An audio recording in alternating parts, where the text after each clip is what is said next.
Halo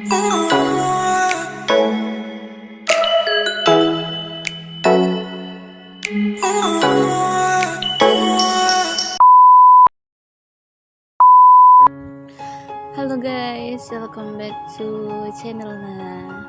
Jumpa lagi dengan saya. Di video kali ini kita akan membahas materi tentang teori hierarki kebutuhan dalam sastra. Teori hierarki kebutuhan Maslow adalah salah satu teori psikologi yang berguna untuk memicu munculnya motivasi pada seorang individu dalam memenuhi kebutuhan mereka sehari-hari.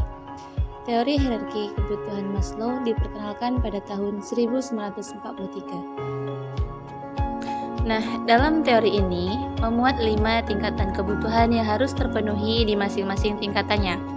Tingkatan kebutuhan tersebut diawali dengan kebutuhan dasar seperti kebutuhan fisiologi manusia, kebutuhan rasa aman, kebutuhan merasakan kasih sayang, kebutuhan mendapatkan pencapaian, dan tingkat paling atas adalah kebutuhan mengaktualisasikan diri.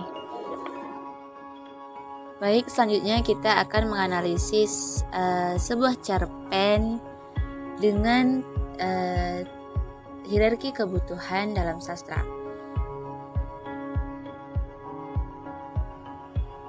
Dengan cerpen Di Sana 50 Tahun Yang Lalu. Nah, tadi sudah saya sebutkan 5 tingkatan dalam hierarki kebutuhan. Yaitu yang pertama, kebutuhan fisiologis. Nah, kebutuhan fisiologis ini adalah kebutuhan paling mendasar dan paling utama diperlukan manusia untuk bertahan hidup. Kemauan dan kemampuan manusia untuk tetap bertahan hidup dalam lingkungan yang sebenarnya merupakan naluri yang manusiawi. Dari Jane Han and Henley 2013. Nah, dalam cerpen Di Sana 50 Tahun Yang Lalu, kebutuhan mengenai fisiologis muncul dalam diri tokoh Hanafi setelah mengetahui lewat pemberitaan koran dan radio bahwa di Indonesia, khususnya di daerah Bugis, telah terjadi huru-hara tentang operasi penuntasan komunitas bisu yang terjadi sekitar tahun 1960-an. Operasi ini dinamakan Operasi Toba untuk mengislamkan orang-orang yang masih meyakini kepercayaan lokal yang dilakukan kelompok DI-TII pada saat itu dipimpin oleh Abdul Qahar Muzakkar yang berhasrat mendirikan negara Islam di wilayah Sulawesi Selatan. Davis 2010. Akibat dari operasi ini, banyak golongan bisu meninggal dan melarikan diri di dalam hutan. Perihal ini juga berdampak dengan imbasnya terhadap Hanafi yang bekerja sebagai penerjemah dan diketahui sebagai seorang komunitas bisu.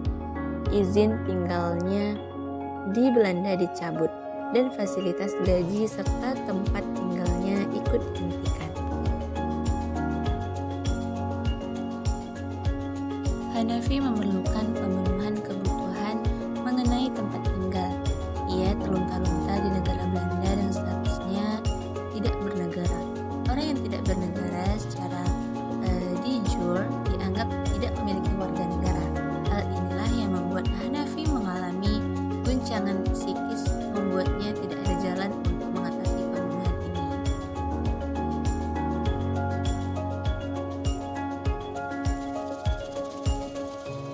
Kemudian untuk tingkatan kebutuhan yang kedua yaitu kebutuhan akan rasa aman.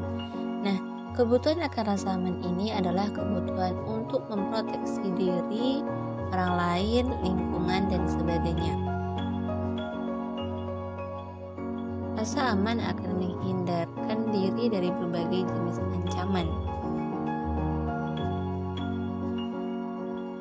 Kemudian, penggambaran proteksi atau kebutuhan akan rasa aman yang ditunjukkan lewat cerpen Di Sana 50 Tahun Yang Lalu adalah mengenai keinginan akan rasa aman yang ditunjukkan oleh tokoh utama Hanafi dengan merekomendasikan diri menjadi warga negara Belanda. agar terhindar dari hukuman deportasi dirinya. Hanafi berstatus stateless sehingga membahayakan dirinya apabila kembali lagi ke tanah kelahiran. Ia kemudian memanfaatkan keadaan yang ada dengan menikahi tokoh poli yang berstatus warga negara Belanda. Hanafi menemukan rasa aman dengan memutuskan menjadi warga Belanda demi melindungi diri dari mara bahaya yang mengintainya. Walaupun demikian, ini terasa berat bagi dirinya yang selamanya tidak bisa lagi bertemu dengan Maratang, kekasihnya dulu sesama bisu. Dorongan-dorongan realisasi psikislah tersebut terwujudnya akan rasa aman diri dari setiap ancaman yang muncul. Tingkatan ketiga yaitu kebutuhan cinta dan memiliki. Kebutuhan rasa kasih sayang dan memiliki adalah keharusan setiap individu untuk memiliki.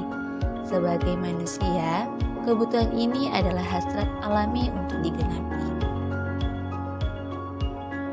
Nah, dalam cerpen di sana 50 tahun yang lalu, penggambaran Hanafi untuk memenuhi kebutuhan cinta dan rasa memiliki terlihat jelas dalam ikatan emosional antar kekasih yang ia miliki bersama Mapatang. Namun, Mapatang sebenarnya adalah tokoh laki-laki yang tergambar dalam narasi cerita ini. Dia juga seorang bisu. Pada tingkatan bisu dalam masyarakat Sulawesi Selatan, beredar mengenai adanya Toboto atau lelaki tulen, idaman hati bisu. Selain itu, Toboto cukup menentukan sempurnanya peran yang mesti diemban seorang bisu, atau dengan kata halusnya adalah asisten bisu. Konsep inilah yang membuat bisu memiliki kekasih walaupun secara kelamin mereka sejenis dan hal itu memiliki pengakuan secara kultural oleh masyarakatnya.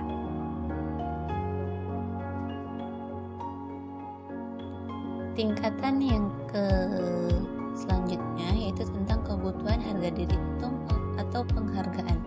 Nah, kebutuhan rasa harga diri memiliki relasi dengan keinginan untuk memperoleh rasa percaya diri, kebebasan, penghargaan, dan kemandirian. Sementara itu, di sana 50 tahun yang lalu, kebutuhan harga diri sehubungan dengan karakter Hanafi menjalani ritual persyaratan menjadi kelompok bisu. Tahap penerimaan harus bersih dari hal-hal duniawi serta memungkinkan diri mengurangi komunikasi dengan orang sekitar atau terdekat di lingkungan mereka. Keadaan ini memiliki relasi dengan yang dirasakan Hanafi harus rela melupakan keduniawiannya seperti kisah asmaranya dengan Sansia. Lebih jauh lagi membahasnya, menjadi bisu haruslah terlahir sebagai perempuan dan laki-laki serta mendapatkan mimpi yang didatangi sosok yang berpakaian kebesaran bisu. Hanafi sebagai sosok yang selalu mengikuti kata hatinya mencoba membuat dirinya merasa berguna untuk masyarakat, khususnya bisu. Selanjutnya, tingkatan kebutuhan aktualisasi diri. Aktualisasi diri perwujudannya sebagai keinginan untuk memperoleh kepuasan dengan dirinya sendiri, untuk menyadari semua potensi dirinya.